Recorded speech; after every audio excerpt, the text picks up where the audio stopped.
Hello and welcome everybody to this fantastic interview with my good friend Amie Scott, who is better known as Plastic Amie on TikTok. Hi, Amie. David, should I say Terry? Yeah, Terry. Now, we're going to tell you a little bit in a minute about why she calls me Terry. So, for those of you who don't know Amie or are not on TikTok, she blew up on TikTok. How many years ago was it that you blew up on TikTok? It's about 3 or 4 years, about 4 years ago. Amie has also diversified and started training as an actor. So we're going to get into all of that. So first of all, Amie, thank you for coming on. How are you doing? Really good, thank you. I've got quite a busy weekend, as you know. We're going to be in London filming this weekend. We're making a short film, so I'm just preparing for that, and then I'm off to Cyprus on Monday. Oh yeah, fantastic. Your holiday where it's about 150 degrees over there at the moment, isn't it? Apparently it's cooled down. That's it. Wow. Yeah, thankfully. Thank God. Because the last time I checked, when you told me you were going, it was 43 degrees. Yeah, I was panicking. You'd melt out there. Let's start with your TikTok journey. Right, so during lockdown, I was training to be a firefighter, believe it or not. I was in really, really good shape, and then I got really poorly with COVID, and then it kind of knocked me off my feet for a few weeks. And I was bored, so I thought, why not join TikTok? And what did you do to start? So I just did a few really random things with the kids, and nothing, I never really took it seriously. Then I started being a bit more creative with it and doing like dances in front of the bin men, like I was doing like bin men TikToks, and they kind of blew up quite a bit. And then I was doing like stupid stories about things that had happened but hadn't happened, and that all blew up. And then eventually I created another character called Plastic Amie, and that was when my account went boom. Would you like to tell people exactly what that character is? Plastic Amie is a really simple, lovable, ditzy bimbo with a lot of plastic surgery, but she's got a heart of gold and she's very innocent and naive and just a lovely, lovely soul, but thick as shit. Because you did one that went viral where you went, I am having a barbecue. Yes, so that was on my new account. So when I realised the plastic filter or the Plastic Amie was doing really, really well, I thought maybe I'll make a separate account for Plastic Amie, thinking, oh, it would just be like a little side account, and it blew up. I had like 200,000 followers within a month or two. It was very quick. It was the barbecue video. It just went nuts. I got 25,000 followers in one day. Having a barbecue with a stupid voice. Because I'm so hungry. And she was a vegan. She was a vegan who wasn't actually a vegan because she eats vegan meat. So if the animal was a vegan, like a chicken, for instance, she can eat a chicken because the chicken was a vegan. So no, yeah. So That no was animals were that was harmed. her vegan logic. Yeah, basically. So I did another video with a KFC, and I had a KFC bucket, and I was eating a chicken thigh, and I was saying, "Oh, I'm eating this food. It's from my favourite vegan restaurant. It's called Kufka," and then that went crazy, and then because Kufka, everyone calls KFC Kufka now. And another one that went really, really viral was my Hut and Mutt and Sir. So unless you know who Plastic Amie is, you probably won't know what these sayings are, which is Marks and Spencers and H&M. So Brilliant. she pronounces like words phonetically. Brilliant. So Fantastic. yeah. And so was that based on a trend that you saw in your world, or was it just something that you did? I think I got the original idea when I saw someone holding up a lip plumper and using the plastic face, the surgery face filter. And they were saying about how they've never had any surgery done. And I was just like, oh my God, that is genius. So I just played on that. And then slowly and slowly, like progressively, my voice got even more stupid and more high pitched and stuff. And how did you do the Botox element on there? There was a plastic surgery filter on Instagram, and I did that, and then I recorded the videos on that and then moved it over to TikTok. And annoyingly, they've removed that face filter now, so Plastic Amie can't be Plastic Amie anymore, which is quite upsetting. No. So you can't play that character anymore. No, I can't play the character anymore. And another thing, my husband, I'm so annoyed with him, I was nearly crying. He put my barbecue, which is my ginger barbecue, in the skip last week. Why did he do Bob, that? he just said because he was going to the dump, he was going to take all the rubbish, but that wasn't rubbish. I know it was. Everyone said it was rusty, but it wasn't. It was ginger in my eyes, and everyone took. Yeah, it was an iconic barbecue, and I'm never going to see it again. There's so many memories just lost. No, and that had Yeah, sentimental attachment for you because of yeah, the TikTok videos. yeah. Because that barbecue was very viral. Well, I was going to try and auction it on eBay, but I don't have that anymore. do you think you could sue Davy? I mean, I might technically, do. technically, Yeah. you could get a lawyer and sue your husband. I might do. I'm thinking about it. I know. I was close to divorce, and I'm not joking. It was like he murdered my mum or something. as That's how opposed much it meant as to me. opposed to your grandmother, which is one of your stories on TikTok. Yeah, she's Now, been brutally murdered a few times, bless she's her. been brutally murdered a few times. Now, just because you flicked over to Plastic Amy, that suggests that you weren't doing well on the other account, but you were also, weren't you, before you went over? Yeah, I was. I think I had about 220 something thousand followers on it, but I just wanted a separate account for that. But then when my new account started doing well, I've kind of neglected the old account. But I am going to do something with it. I just haven't thought of what yet. So, how many followers do you now have on the Plastic Amy account? I'm just about to hit 1 million. Wow. Are you going to have a big Yes. party when you hit 1 million? So I've told my followers, whichever comment gets the most like, I'm gonna get a tattoo of that comment. So that's how Fantastic. I'm gonna celebrate. You're going to get a real tattoo of the I'm gonna comment. get a real tattoo somewhere where you can't see it. The top comment so far is my nan just got brutally murdered a few weeks ago. So that looks. I think I'm gonna get that tattooed on me. But do you Brilliant. remember, David, when we first met? It was about how long ago? Over a year ago. Yeah. And I was saying to you that I was just about to hit 600,000 followers. So that's Yeah. how crazy it's gone Wow. So you've got another 400,000 followers in since a we met. year. Yeah, in a year, yeah. That's Since amazing. since the football was on, since I watched the first match with you. Oh yeah. Oh Yeah, yeah, because me and we David used to did. watch. Yeah, me and David watched the Euros together, didn't we? Yeah. Was it Euros or the World Cup? It was the I Euros. think was it Euros or the World Cup? I remember you being mad about Pickford. Yeah, I love Pickford. He's my celebrity crush. Is he? It's just the passion and the anger. I love it. So feisty. He seems like he's a bit crazy to play in front of. I know, but then I think all goalkeepers need to be like that. Yeah, A bit I nuts. think you definitely need to have an ability to I don't know, be a bit of a showman or something as a goalkeeper and to shout at your defenders. Yeah, Exactly. I think you need a bit of a screw loose to be honest. Definitely, 100%. So, Amy, do you want to tell the people how we met because it's connected to one of your top viewed videos, isn't it? Yes, it is actually. Me and David, we first met through you were my acting coach online. So I took a 3-month online acting course, and David, I think you were the first coach I met, and I was so excited to meet you because obviously I like The In-Betweeners is my favourite show ever, and it still is. And I can't believe we're friends now. Every now and then I'm like, oh, he's actually Terry Cartwright, isn't he? Well, the But I thing don't was, see you, weirdly, I don't see you like that. I just see you as like a normal person yeah, now. yeah, because once you meet me, that's it. Because I'm so not like the character. You're so different in real life. It's unreal. I saw who's the guy in Peaky Blinders? What's his name? Cillian Murphy. Well, yeah, Killian Murphy. I've seen him interviewed so many times, and I really relate to him because he always says, "I'm just really boring."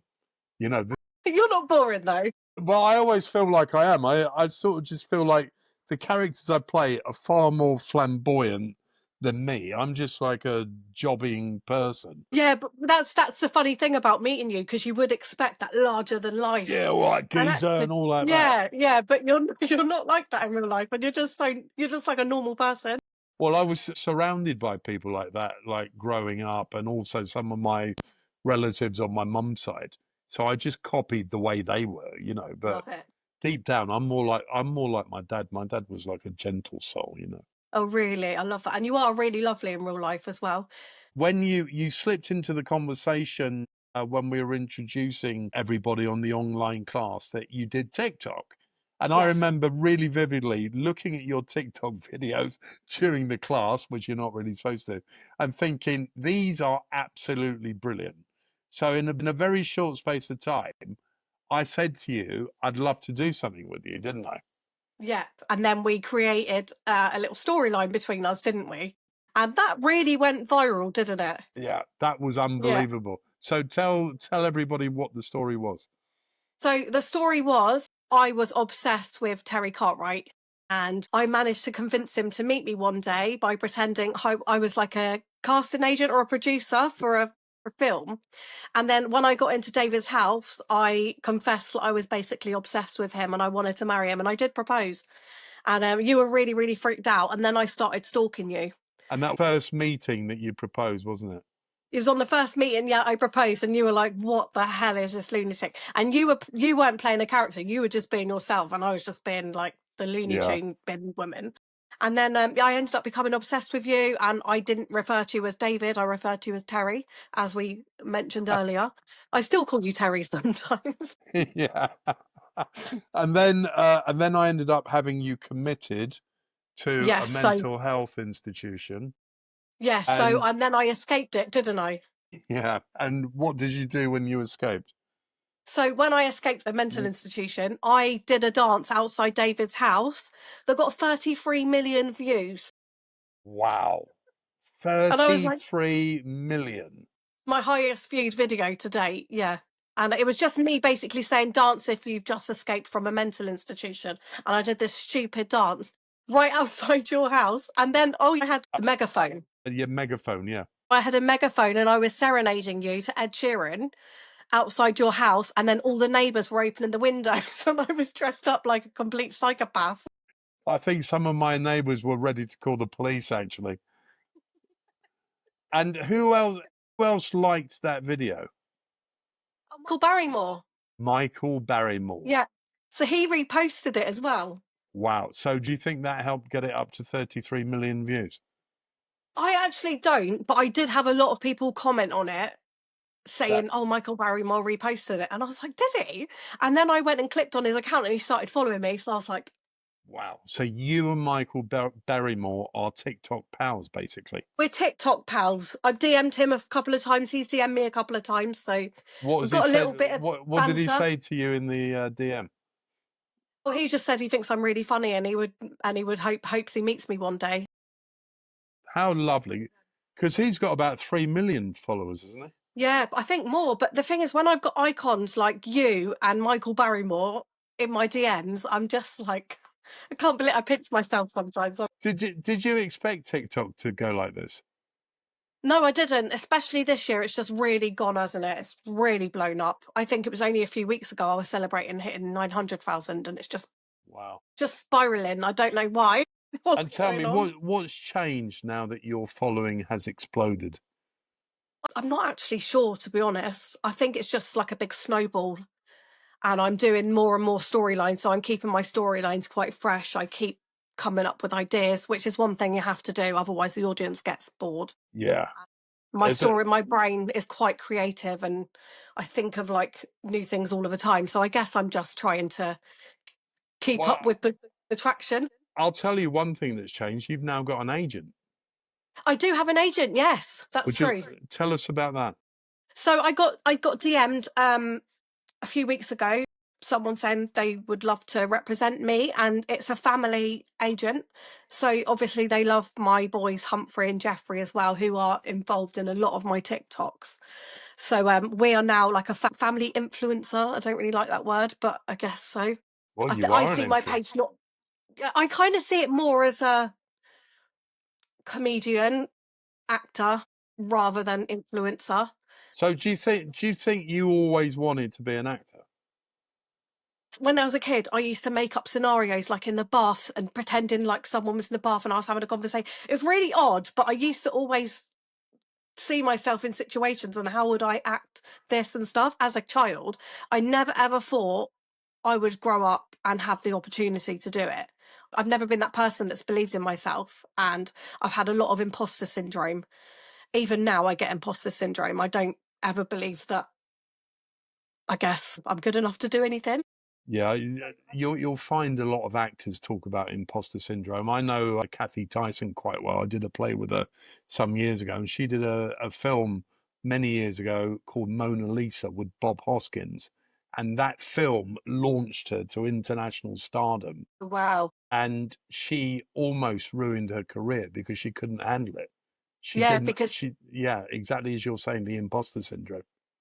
that's how I feel. I've heard something from one of the acting coaches actually that said the only one that's going to stop you doing anything is you and Yeah. your belief in yourself. So put those negative thoughts to the side, and I have tried to do that because Yeah. otherwise I'm not going to get anywhere, am I? And I've got to No, start believing in myself. but you don't. When I was working with you, I remember the first time you came round here and you went, "Oh, this is weird because you're Jay's dad from The In-Betweeners." And then we started acting and it was great. And It was natural. I think you relaxed immediately. And so I always say, feel the fear and do it anyway, which is what I think you do. Yeah, yeah, definitely. That's exactly what I do. And I'm trying, and it's weird because since I've been doing the acting thing, I've said to my friends, I've really pushed myself outside my comfort zone with my routine. I'm quite in my routine. I like knowing what time I'm going to bed. Now I'm like stretching that out a bit and I'm able to do things that I wouldn't normally find comfortable. And I think that is because I'm starting to believe in myself a little bit. Yeah, you should, because you're very funny. I told you when we Thank you. worked together at the Real Scene that you're a natural comic actor. Thank And you. I cast you in my film, didn't I? You did, David. David gave me my first professional job in a short film, which I absolutely loved doing. I was a bit nervous, but I wasn't.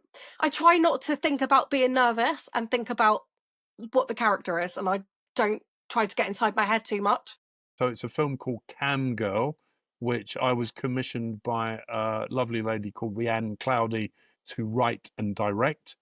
And there was going to be um, several people involved, but I said no, I want Amie to do this Thank film you so much. because I Thanks, remembered. David. No, I did because I thought you'd be perfect for the role.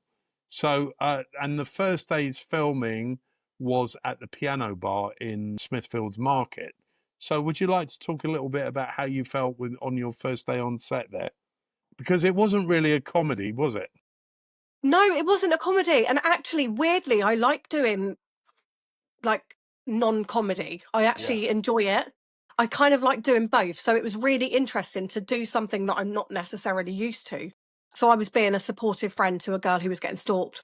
It was just really fun actually, just to play someone I wouldn't necessarily normally play. And I think it went well. The whole thing Yeah. went really well, didn't it? I don't. It was fantastic, and the venue that we filmed in, the Piano Bar, just looked amazing on Yeah. camera as well. And we had It looks so good. and we've got a fantastic DOP called Richard Boone, who is He's amazing. also our DOP on the film that we're about to do. Yes, I'm so excited because he is amazing. I'm Yeah, so excited. We've got Richard Boone. We need to yeah, get his name out there because he is amazing. Anyone? yeah. He does a lot of episodic TV, and I think he's done movies as well. But Oh, amazing. if anyone needs a director of photography, Richard Boone is your Yes. man. And that was your first directive professional role, wasn't it? Well, I directed a short film at the Real Scene called Father's Day, Yeah. but it was my first independent film outside of the Real Scene, and it was a really great experience for me. It was hard work, and directing is very different to acting because you have to write down all the shot lists and all of that stuff. And I was actually in the film as well, playing one of your stalkers. Irony, not sorry, not one of your stalkers, one of Rihanna's stalkers, That's all random. which was an irony since that was how you and I first met by you stalking me. I know. It's crazy the way the world goes in circles, isn't it? Life imitating art there, you see. Yeah. But I think directing is very different to acting. Acting, you're just focusing on your own performance really. Yeah. Whereas directing, you've got to look at everything, not just the actors, but the design, set design, costume design. Basically, it's a feat of Yeah, I organization. bet. Yeah, I wouldn't be good at that. Well, I thought that as well, and actually, it's just you just rely on your team to help you out. You smashed it as well. You smashed it, David. Well, the second day was really helpful because I managed to talk one of my neighbours into letting us film in a lovely three-story house. Beautiful house as well. Wasn't it lovely? Wasn't it a great Yeah. place to film it? I don't know if you've heard of something called the Molière complex. Molière is a famous French comedy playwright, and at one point in his life, he'd been so successful doing comedies that he decided that he was sick of comedy and wanted to do dramas. So the king loved his work, commissioned him to do these dramas, which absolutely flopped. But it is amazing that the amount of comedy actors who get fed up with doing comedy and then want to go into doing straight drama. And that's called the Molière complex. And Right, okay. I certainly have that because I didn't really start off as a comedian or a comedy actor. I fell into it through The Office. So all the time that I was doing all this comedy, I kept saying to everyone in the in-betweeners, and actually Alex McQueen, who plays Neil's dad, agreed with me. We were both saying we're sick of comedy. We want to do like Peaky Blinders or something like that. And actually Alex ended up in Peaky Blinders. But Hey, yeah, I he didn't did. know that. I think he was playing a politician in it. But you're a bit early in your career to be getting the Molière complex. This is it. I haven't. I know. Maybe I'm getting it already. But they always say you can get typecast, can't you? Yeah, and I always say better to be typecast than not cast. I agree. You know, And the character I'm playing this weekend is nothing. But weirdly, we've turned it into a comedy. yeah. It has turned into a comedy, hasn't it? It's kind of like a really dark kind of thriller, but it's turned into a comedy, which I love. Obviously, it's a bit of both because I love being a villain. Our director called Charlie Belleville likened it to an Almodovar film where you have all these like quirky, eccentric characters, That's and exactly what it is. yeah, and on the face of it, it's a thriller, but actually, it's a dark comic thriller, isn't it? Very dark comedy, which is my style, to be fair. That's your forte, isn't it? I'm very dark, and I try and be as dark as I can get away with Yeah. without getting cancelled. I think I Well, told you that at the start when we met. all of your stuff on TikTok is very near the knuckle, isn't it? It is, and I do try and get near the knuckle. I do. I purposely push as much as I can get away with without being too offensive. Because I don't want to offend people. I'm sure I do, but I just, yeah, I try and punch. I try and punch up more than down. I think it's quite easy to offend people on social media. I That's the Yes, currency of the day, isn't it? To be offended. David. I did this one skit where I was pretending I was having an asthma attack. And I wasn't using my inhaler properly, and someone was saying, "Oh, that's offensive to asthmatics." And I was like, "I am asthmatic. It's a joke. Get a grip." Well, I'm asthmatic and I'm horribly offended by that, Amie. But oh my god, people. Someone's like, "Oh, I've got a dead nan." I'm like, millions of people have dead nans because nans die like when you're young because they're quite old, aren't they? Yeah, and it's very sad at the time. I remember when my grandparents died, I was absolutely Me devastated. too.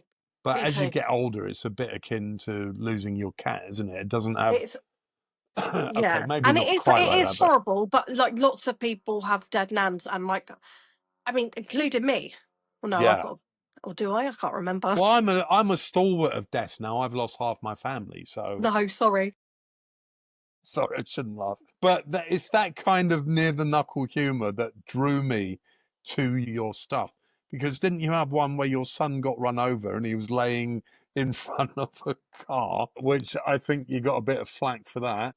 Wasn't there another one where you said he was blinded because you gave him the wrong eye drops? So instead of wiping his face with baby wipes, I wiped his face with anti-bac wipes and made him go blind. But then it did turn out that I made up that story because I wanted disability benefits. Right. So I think the important thing, Ricky Gervais would say, as long as the idiocy is reflected on you and you're not laughing at people who might be asthmatic or Yeah, whatever, then it's hard to take offense because you're the idiot. Do you know what I mean? basically, yeah. And I am the idiot in the majority of my situations. Yeah. So you're not I'm going just on the run. yeah, tell me about this going on the run thing. So basically, my husband, my very elderly husband, who was also my uncle, he died last year because I was marrying you. So I needed him to be dead. So obviously then he miraculously died the day before our wedding day, which obviously you didn't turn up to, by the way, because I think I was in why would you? Tunisia, wasn't I? You might have been, yeah, paying off the paying off the debts. Yeah, because you sent me to Tunisia and there was no hotel room when I got there. Yes, so you've just got to tie things in like that. You make the opportunities. When you're going on holiday, I'll think of a storyline. For those of you completely lost as to what the hell we're talking about, go to Amy's TikTok page, which is Amie. Which is Plastic Amie. Okay, so they just go to TikTok and Google Plastic Amie, yeah? Yeah, at Plastic Amie with AMIE, by the way, not AMY. Has to be with That's an really IE. important, AMIE. Just And because, you will see all of these storylines on her pinned TikTok videos. You'll see her dancing outside my house, which is, yes, how many's it got now? 34 million, is it? I think it's on, yeah, 33, I think. 30. Yes, it's such a stupid TikTok. Oh, so the reason David had to go to Tunisia was because I got held hostage by some Tunisians or whatever it was, and they were going to meet you in Tunisia to collect the money to release me. That's right. But really, I lured you into a false sense of security, and you Yeah. got there, and there was no hotel booked, and I'd made the whole story up. Yeah, and it was absolutely shocking. And then I had a rat-infested hotel room. Actually, the real story was I went to Tunisia with my girlfriend, as you know, Yeah. and when we first got there, she didn't like the room, so she made them. She's really good at doing this, Susie. So she made them give us a much nicer room, which was on the ninth floor, and we suddenly had this fantastic view Amazing. of Hammamet and out the back, the swimming pool where we were. And we were actually staying right next to the hotel where you stayed at. Wasn't it like next door? It was literally next door. Which is so random because I was in Tunisia a few weeks before you went Yeah. on my honeymoon, on our honeymoon, but you didn't turn But up. I didn't turn up to our No, honeymoon. no. Anyway, moving away from the actual storylines, do people treat you differently now? Do you get recognized? I get recognised a lot.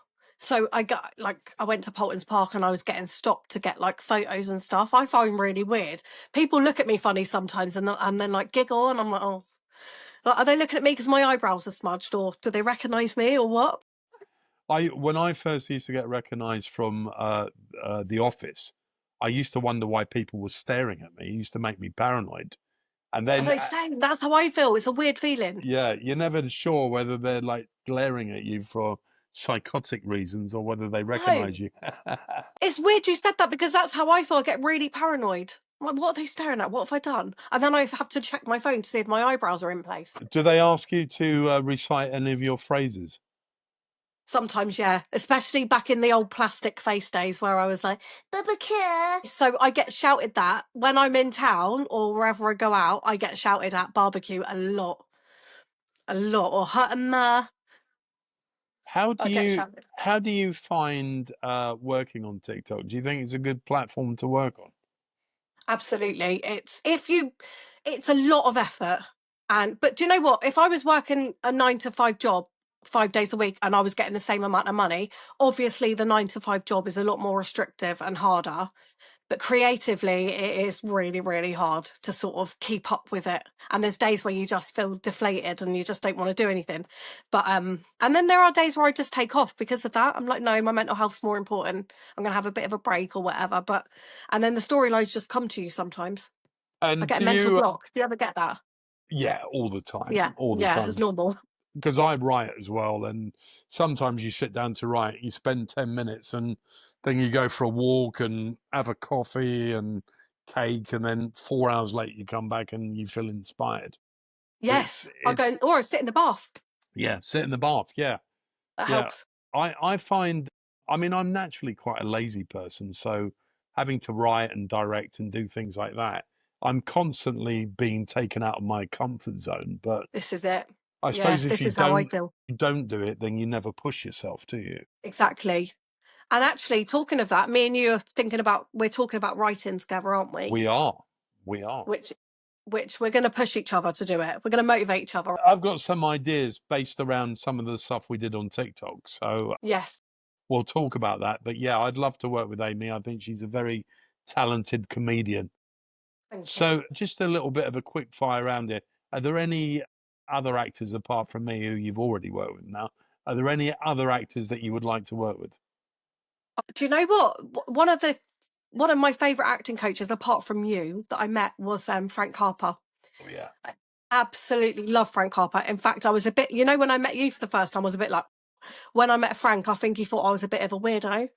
So I don't know if I've ruined that bridge already. I think I've probably ruined that, but I love Frank Harper. I grew up, yeah, watching his films. I loved them. Which was your favourite film that you did? Loved Rise of the Foot Soldier. Oh And yeah, a lot yeah. of, yeah, I absolutely love that film. I've never watched any of the sequels because I've heard they're not as good as the original, and I don't want to be disappointed, so I've not watched them. But I love that. And then was it Lockstock? Logstock, That's a yeah. great film.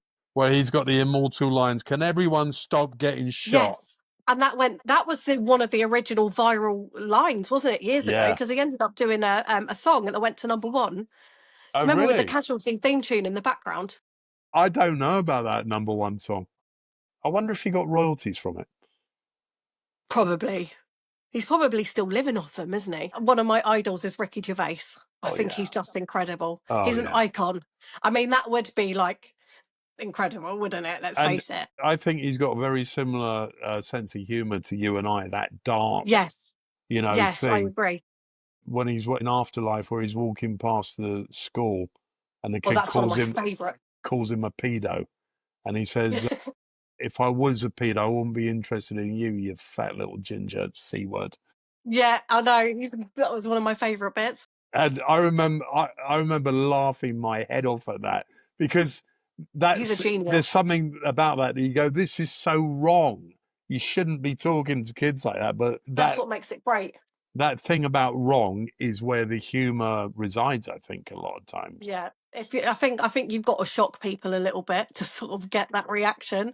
And he's perfect at that. And I really love Jimmy Carr as well, because he does not give a twat, does he? He really just says what he wants. He's amazing. And I've actually met him weirdly. So yes, so because of TikTok, I got asked to go onto a TV show, like a pilot thing. I don't think I've Wow. ever told you this story. No, I didn't know this. And I went and told Jimmy Carr one of my famous stories, which was actually true. And he was laughing. It was so funny. He was such a nice guy as well. He was really nice. What's the story? So basically, and this is the true story. This is such a weird story, but basically, I used to have a pet snake called Fluffy, and I went on a date. It was like a second date, and anyway, he came back to my house. We had a cup of tea or whatever after wherever we went, and I got not the snake. I got my snake out. It was only date two. Do you know what I mean? So I took the snake out of the cage, and I said, "Oh, do you want to have a play?" I must have like held Fluffy a little bit too tight, and he launched himself at my face, bit my lip. So I had a 4 foot long snake on my face, pouring out everywhere. Oh my And God, what kind of snake was it? it was a corn snake, but it just went mental and bit me. I honestly, to this day, it was the most. It was like had glass in my face. It was awful. I had this guy who was on a second date with trying to wrestle this snake off my face. I was crying. The blood was dripping everywhere. And anyway, the snake. He managed to get the snake off, and the snake went. I couldn't find the snake basically. Because at that point, we were just glad it was off my face. Anyway, my neighbour found the snake in her garden. So instead of doing the normal thing and putting it in a box and saving it for me, she decided to put it through my letterbox. So I had a 4 foot long snake called Fluffy roaming my house, God knows where. I had to put my son in my bed with me because I didn't know, like, I was too nervous. And anyway, it turns out, so I couldn't find the snake for like 2 weeks. I get a phone call from my friend, who's also my neighbour. She's like, "Oh, Amie, I found your snake." I'm like, "Oh, great. Can you keep it for me or something?" She said, "No, it's dead." I was like, My do you God. know what had happened? It had crawled in her Hoover that I'd borrowed. I took the Hoover back to her house. It crawled out, and she had a dead snake behind her. Oh my God. Do you know what the even weirder thing is? That guy wasn't put off. We're married now. So that was your husband, was it? Yeah. On our second date, he was pulling off. What a brilliant dating He site. Yeah. must have been like, "I like crazy bitches." Listen, you got to write that. We got to do. I do, don't I? I forget about these things because Yeah, that is the you got to. crazy and the That is a too crazy to be true story, but it was true. That is fantastic. And you're just very lucky that it wasn't a black mamba or something, because you No, I wouldn't be here know. talking to Honestly, me. to this day, the pain, like I've got PTSD. I'm not joking. I didn't even know a corn snake had fangs. I didn't know either till that moment. Where did you get the bloody thing from? I got it from some guy off Facebook Marketplace. There you go. It was in like a, I think it was Facebook. It was one of those sites like Gumtree or something, and it was like 60 quid. I thought it was a right bargain with all the setup and everything. So there you go, people. Be careful of wild animals, okay? Yeah, and don't try and kiss wild snakes. Just Yeah. don't do it. It's not worth it. And don't hoover while your 4 foot long snake's out. Yeah, basically. Brilliant. So you and I are actually rehearsing tonight, and We are. we're doing the film, which is called, what is it called? It's called Till Death Did Us Part. Till Death Did Us Part. Yeah. Yes, I don't know how much I'm allowed to say, but I am playing a crazy bitch, which is great. This is going to be great because, as we said before, it's directed by the wonderful Charlie Belleville. It's incredible. Yeah, and he's got quite a well-known film out, hasn't he? Yes, Jet Trash. Jet That's Trash, it. that's the Yeah. one. Yes. So It's for a good those of film. you who don't know Charlie's work, go and have a look at Jet Trash, because it is it's a really good low budgety film. So is there Yes. anything else that you've got coming out to do with TikTok or? So I am currently in the process of writing a parenting tip book, but it is a very satirical book, not to be taken literally, because I am not known for like my, my loving parenting skills. Your agent is sending you out on advertising junkets and things like that. Yes, so I haven't had anything through yet, but it's quite normal, when you're when you're an actor or when you're an influencer, not to get anything for a while. Yeah. So I'm just waiting for something to come in, but I have let them know that I'm going away for a whole month. I'm going away to Cyprus. Wow. So You're going for I'm a going on a run. month. Oh my God, I'm I'm going so for a month. Yeah, well, 3.5 weeks now. I've cut it short because I'm going to Northern Ireland for a few days to see family. I'm so jealous. I would love to go out and sit by a beach for 4 weeks myself. I know, I can't wait. I kind of need it. I went to Puglia in Italy in Looked lovely. June, and it was so beautiful out there. But the I love problem Italy. problem with going early is you get to August and you feel like you need another holiday. I know. You should just book one. Yeah, I think I will. I think Yeah, just get a after cheap we've done holiday. this movie, I'll book another one. So we've already said where people can keep up with you. Do you have any other websites or anything? Not currently. I've got Instagram, which is under the same name, Plastic Amie, and I am considering, I've been looking into starting a YouTube account. So but I haven't started it yet, but me, because obviously I do a lot of TikToks with my boys who absolutely love it, by the way, Humphrey and Jeffrey. Humphrey was a child actor himself. He was in a Pampers advert. Wow. And he wants to get back into acting. So I'm trying to get him an agent. Does Humphrey ever get recognised? He gets recognised and he absolutely loves it. He gets really shy though, and he's like, but yeah, he gets recognised, but he loves it. He was taking pictures. People were asking him for pictures the other day in Polton's Park. Wow. Now, people always think if you're on TikTok, you must be loaded. Would you like to talk, I mean, without saying specifics, would you like to talk about the financial aspect of Yeah, it? I'm happy to talk about that. So I make money on TikTok through the Creator Fund, which is where you get paid per view. And then as long as the videos are over a minute long. So they've dropped the money right down, but luckily my views are quite high, so I haven't really lost any money. And then I do work with artists, which is like a thing where you can like do music adverts almost. And then that's the main ways I make money on TikTok. And it is a full living wage. Like it is a really good wage. Most months you can make over a couple of grand. I have a job where I work 3 days a week. It's a job that I absolutely adore, but I can't say too much. But I do have a great job that I absolutely love. Yeah. And I would work there for free. So you didn't really do TikTok as a way of retiring from your other job? No. When I first did TikTok, I didn't even get paid for it. I only started getting paid for it a couple of years ago. Because when I did it with you, I was doing it kind of as an experiment. Yeah. And I found it a nightmare to even get up to 10,000 views. And if I hadn't have done those things with you, I wouldn't even be there.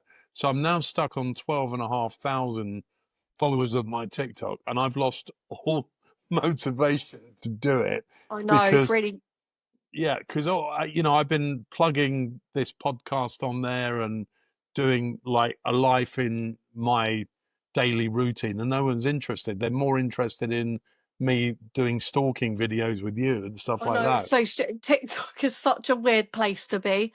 It's I don't know why, but I'm very lucky that people are like watching my stupid stories. I don't know how I've done it, but I think TikTok is a place where people swipe very quickly. Yeah. Well, you've done it And because they're eye-catching and they're funny, and also there's a cringe factor in, saying, "Oh my God, I've made my son blind," or "My son just yeah, been run over," or so. So there's a lot of what I call car crash yeah, that viewing you're just like like, that. Yeah, and it's the comedy of cringe, which is what Mike Lee and Ricky Gervais do, I basically, love isn't it? that. Yeah. Oh my God. Yeah, he does that so well. But the Yeah, thing about TikTok is people love a drama. yeah, People love a storyline. They love having someone to hate. They yeah. love having someone to love in a story as well. And I think that is a good thing to think about doing, just even if it's not true. What are some of People love the it. negative comments people have made about your work? You're a terrible mum. You're the worst mum in the world. Oh, oh, I can't believe anyone rich or famous would fancy you because you're so ugly and all this. And I've got a big forehead. I need to sort my eyebrows out. People are so mean. I used to So get mean. I used to get people saying to me when you were doing the stalking stuff, why don't you go to the police, David? She's never going to stop, and I know exactly what she's going to do next because she's just posted a video. I was getting people tipping me off about what you were up to. So funny. So it seems to me like you're just going from strength to strength. So are you gonna pursue acting once your training's finished? Absolutely. So my next step with acting, because that is something I have a passion in. I can't believe. So my mum was the one that pushed me to do the acting. By the way, you've met my Really? mum, haven't you?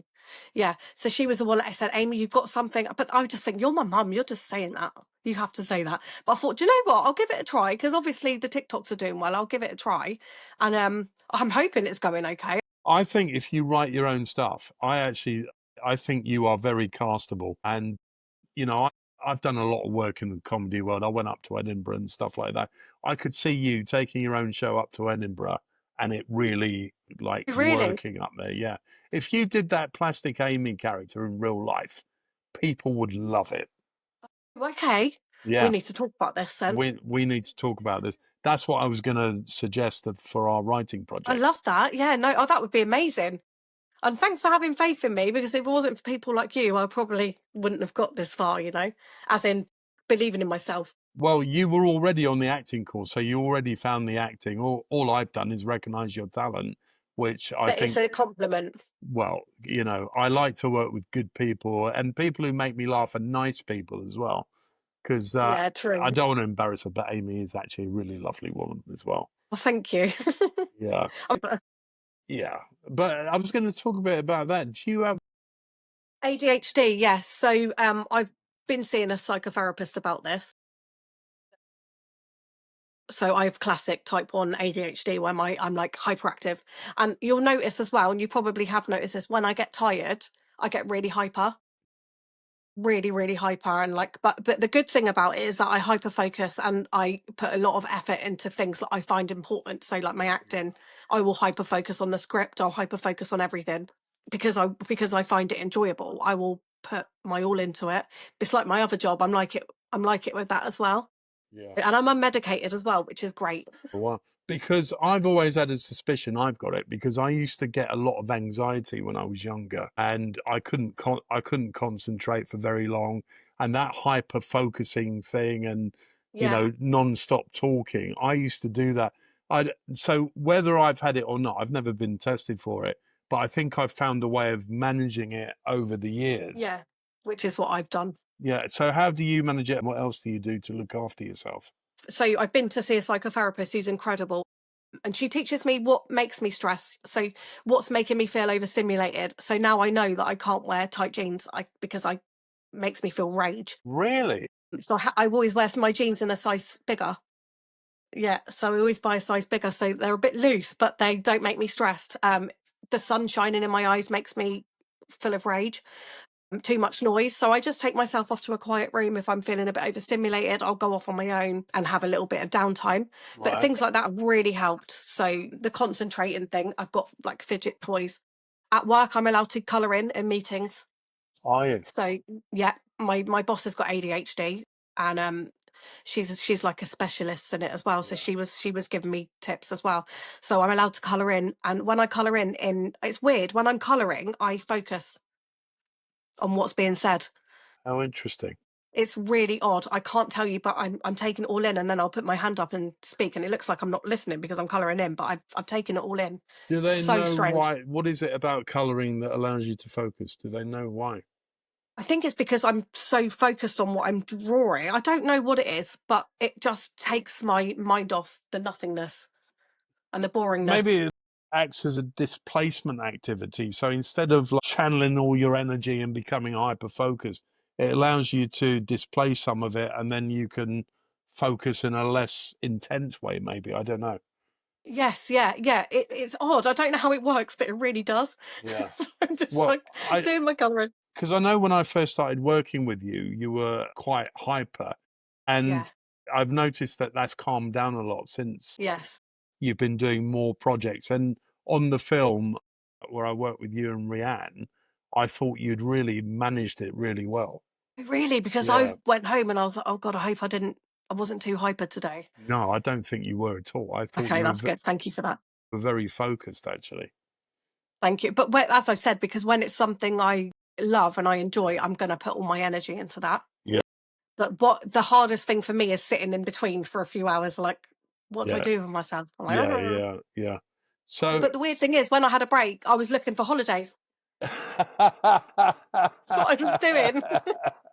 well, well, you should have been method acting and staying in character, Amy. I know. Sarah was looking for a holiday. Well, look, listen, we're running out of time, but it's been an absolute pleasure having you Been a on. And pleasure. just before you go, if Yeah. anybody is thinking about starting up a TikTok page, what would you say to them? What advice would you give them? I would say that's a good question. That's a really good question. I think stay true to yourself and do something that you find enjoyable. Otherwise, you're not going to have any motivation to want to do it. But also, try and have fun with it. I really enjoy making my TikToks, and I do find like characters and creating characters is my thing. I absolutely love it. And if you can do something that you enjoy, you're gonna do well in it. That's what I think. That's brilliant advice, Amy. And I look forward to working with you later, rehearsing our film. Just to clarify, Amy is still at the real scene, and I've been drafted in. I normally am an acting coach, but I've been drafted in to act with her in her film because she asked I did. Alex, who runs the real scene, if I could be the actor in it. So thank you. That's right. No, thank you. I was so glad when they got you. I was like, oh my God, this would be perfect for David. It's a gumshoe detective who basically ensnares your character, doesn't he? Yes, so we're not gonna like each other this weekend, are we? No. I've already tried to master my like bitchiness. And I've even I've got my nails done. Look, brilliant. Oh, they look fantastic. for anyone who can't see, I've got bright red chrome nails, and I said to them, make me look like a serial killer. Because on your TikTok, did you buy those with the money you got from your grandmother dying? I did. I did. I paid for my nails using the money I found in my dead nan's coat pocket because she was brutally murdered. So I took all her money off her before she got taken away. I think that's a brilliant place to end on. Amy, thank you Thank so you. much for coming on. It's been an absolute pleasure. Thanks for having me, guys. I really appreciate it. And I'm going to start plugging this for you as well. Yeah. And just one last time, tell them what your TikTok account is. TikTok, my TikTok even is Plastic Amie, AMIE, and so is my Instagram. So go and give me a follow, guys. You won't be bored, I hope. Thanks very much. Lovely to have you. Thank you, David.